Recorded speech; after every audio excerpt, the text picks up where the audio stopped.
अपना घर real life story in Hindi. Best motivation story in Hindi. बढ़ती हुई मानव आबादी के इस दौर में अपना घर होना गौरव की बात होती है। कई बार घर बनाने की चाहत एक नशा बन जाती है, जिसकी चपेट में आकर ज्यादातर मनुष्य अपना जीवन बर्बाद कर लेते हैं। तो क्या अपना घर बनवाना वाकई में एक सम्मान की बात है या किसी की सोची समझी साजिश?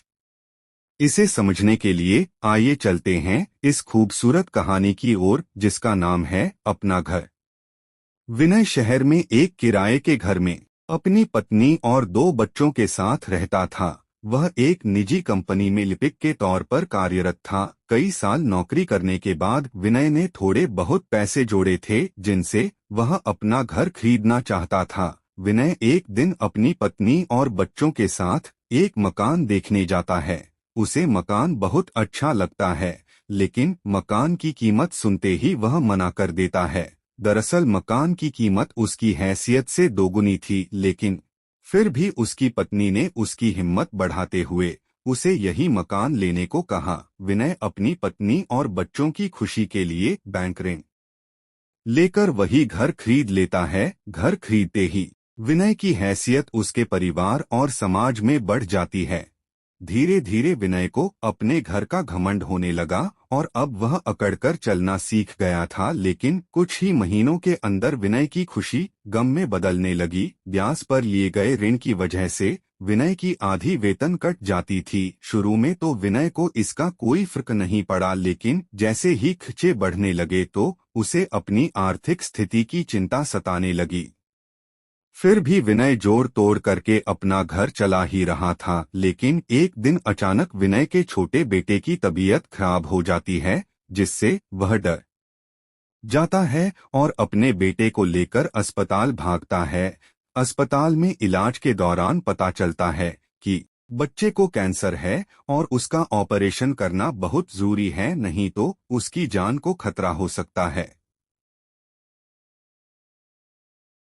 डॉक्टरों की बात सुनते ही विनय और उसकी पत्नी घबरा जाते हैं। विनय की धड़कनें तेज होने लगती है, क्योंकि वह वैसे ही बैंक के कर्जे में लदा हुआ है। फिर बच्चे के इलाज के लिए इतने पैसों की व्यवस्था कैसे होगी?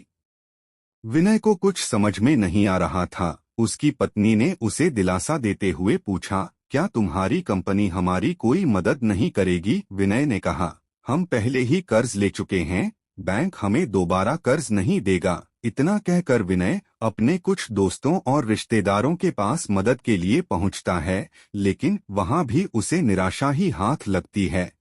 विनय बुरी तरह टूट चुका था। उसे समझ में ही नहीं आ रहा था कि वह क्या करे कि सारी मुसीबतों से उसका पीछा छूट जाए। रास्ते में चलते हुए अचानक उसे प्यास लगती है। तभी उसकी नज़र एक विदेशी परिवार पर पड़ती है, जिसमें पति पत्नी और उनका एक बेटा साइकिल से यात्रा कर रहे थे। वह उन्हें हाथ देकर रुकने को कहता है। विनय का इशारा पाते ही विदेशी परिवार रुक जाता है। विनय उनसे पानी मांगता है। वह तुरंत विनय को पानी पिलाते हैं। विदेशी परिवार लंबे समय से कई देशों की यात्रा कर रहा था, इसीलिए उन्हें कई भाषाओं का अच्छा ज्ञान हो चुका था। थोड़ी बहुत बातचीत के दौरान विनय को जैसे ही पता चलता है कि इस व्यक्ति ने अपनी सारी संपत्ति बेच दी है और अपने परिवार के साथ सभी देशों की यात्रा कर रहा है। इस बात से विनय के मन में उथल पुथल मच जाती है, क्योंकि वह अपना घर होना बड़ी शान की बात समझता था। विनय को लगता है, आखिर कैसे कोई अपना सब कुछ बेचकर खुश हो सकता है।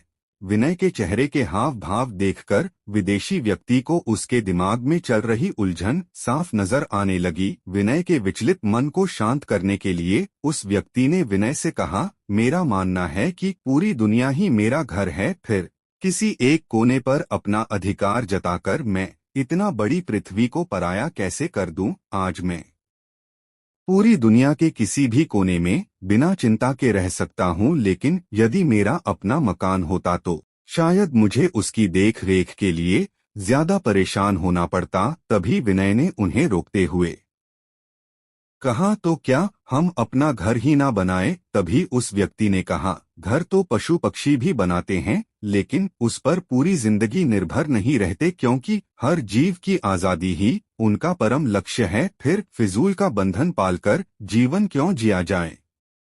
इस दुनिया का कोई भी साधन तब तक तुम्हारे लिए उचित है जब तक तुम उसका इस्तेमाल करते हो, लेकिन जब तुम उस साधन के अनुरूप इस्तेमाल होने लगो, उसकी देख रेख करने की जिम्मेदारी स्वीकार कर लो, तो तुम्हें जीवन का महत्व कैसे पता चलेगा? विनय बड़े गौर से विदेशी की बातें सुन रहा था। अचानक उनकी बातों से प्रभावित होते हुए उसने पूछा, तो ऐसी परिस्थिति में हमें क्या चुनना चाहिए? विदेशी ने मुस्कुराते हुए कहा, वह सब कुछ छोड़ देना चाहिए जिसकी कीमत चुकाने में सारी जिंदगी गुलाम रहकर गुजारनी पड़े, नहीं तो तुम्हारी जिंदगी बोझ बन जाएगी और दुनिया की गुलामी में तुम्हारा वास्तविक अस्तित्व ही मिट जाएगा। विनय उस व्यक्ति की बातें पूरी तरह समझ पाने में असमर्थ था, इसलिए वह अपनी जिंदगी की समस्या उन्हें बताने लगता है।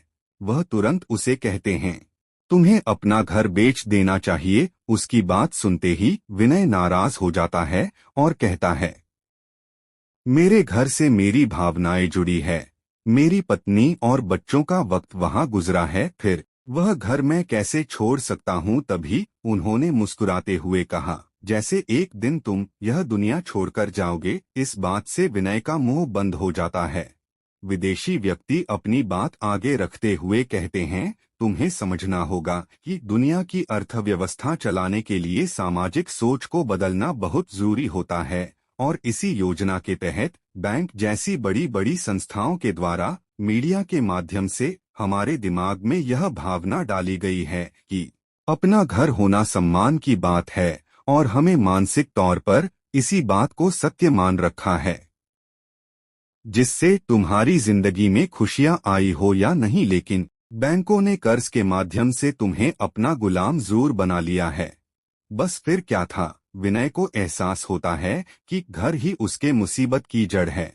अगर वह इतने कर्ज में नहीं दबा होता तो अपने बेटे का इलाज करवाना कौन सी बड़ी बात थी? विनय ने वापस आते ही अपना घर बेच दिया और अपने बेटे का इलाज करवाने के बाद फिर से किराए के घर में रहने लगा। इस घटना ने विनय को सिखा दिया था कि साधन सफर करने के लिए होते हैं, मंजिल बनाने के लिए नहीं। और इसी के साथ यह कहानी खत्म हो जाती है।